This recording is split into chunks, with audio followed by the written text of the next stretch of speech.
रात बेहद शांत थी। आसमान में बादल घिर रहे थे और मथुरा की उस काली रात में अचानक एक तेज दिव्य प्रकाश जेल की दीवारों पर फैल गया। पहरेदार गहरी नींद में गिर गए, जैसे किसी अदृश्य शक्ति ने उन्हें छू लिया हो। उसी पल एक दिव्य आवाज गूंजी, अब समय आ गया है।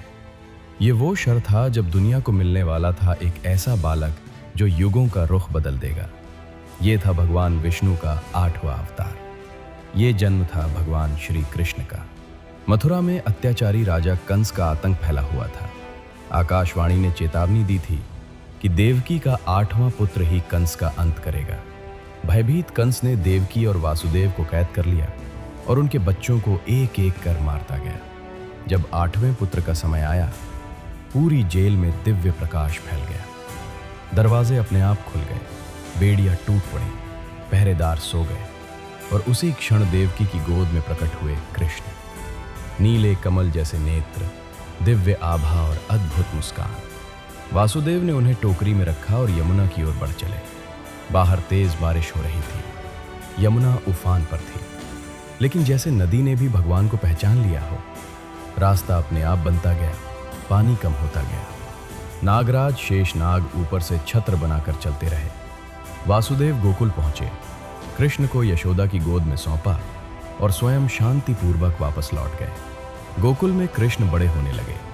उनकी बाल लीलाएं सबके दिलों में मोह पैदा करती। वे मक्खन चुराते, मटके फोड़ते और कान्हा की छोटी छोटी शरारतें पूरे गांव का मन जीत लेती। लेकिन सिर्फ खेल नहीं, हर दिन कोई राक्षस उन्हें मारने आता। कभी पूतना जो विष से भरी छाती लेकर आई थी, कभी तृणावर्त जो तूफान बनकर उठा, कभी शक्तासुर जो रथ का रूप बनकर आया। पर प्रत्येक युद्ध का अंत एक ही था, कृष्ण की विजय। एक दिन यशोदा ने कृष्ण का मुंह देखा और भीतर पूरा ब्रह्मांड चमक रहा था। तारे, ग्रह, आकाश गंगा, सब कुछ। गोकुल में एक और बड़ा संकट आया जब इंद्र ने अपना क्रोध उतारते हुए भयंकर बारिश करवाई। लोग डर गए, गोकुल डूबने लगा। तभी कृष्ण ने अपनी छोटी उंगली पर पूरा गोवर्धन पर्वत उठा लिया। 7 दिनों तक सभी लोग पर्वत के नीचे सुरक्षित रहे। इंद्र ने अपनी गलती समझी और कृष्ण से क्षमा मांगी। समय बीतता गया और कृष्ण किशोर से युवा हुए। अब उनका लक्ष्य था कंस के अत्याचार का अंत। कृष्ण और बलराम मथुरा पहुंचे। कंस ने कुश्ती के अखाड़े में कई दानव भेजे, चाणू, मुष्टिक, हाथी को वालिया पीठ, लेकिन कृष्ण अनंत की जीत निश्चित थी। आखिरकार कृष्ण ने कंस को उसके सिंहासन से गिराया और उसका वध कर दिया। मथुरा स्वतंत्र हो गई। आगे चलकर कृष्ण ने द्वारका बसाई, एक सुरक्षित, मजबूत और सुंदर नगर। यहाँ उन्होंने धर्म, नीति और न्याय का मार्ग दिखाया।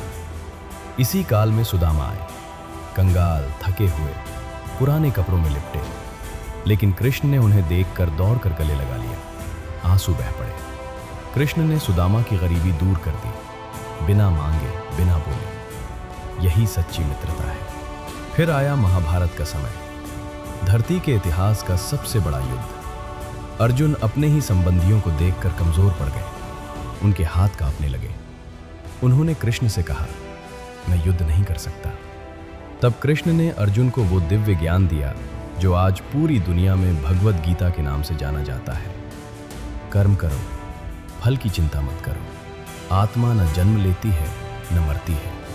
कृष्ण के उपदेशों ने अर्जुन की भ्रम की रात मिटा दी। धर्म की जीत हुई और अधर्म का अंत। कृष्ण ने अपने जीवन से दुनिया को सिखाया, प्रेम क्या है, कर्तव्य क्या है, संतुलन क्या है और जीवन का सच्चा मार्ग क्या है। उन्होंने सिखाया, जो हुआ अच्छा हुआ, जो हो रहा है अच्छा हो रहा है, जो होगा वो भी अच्छा ही होगा।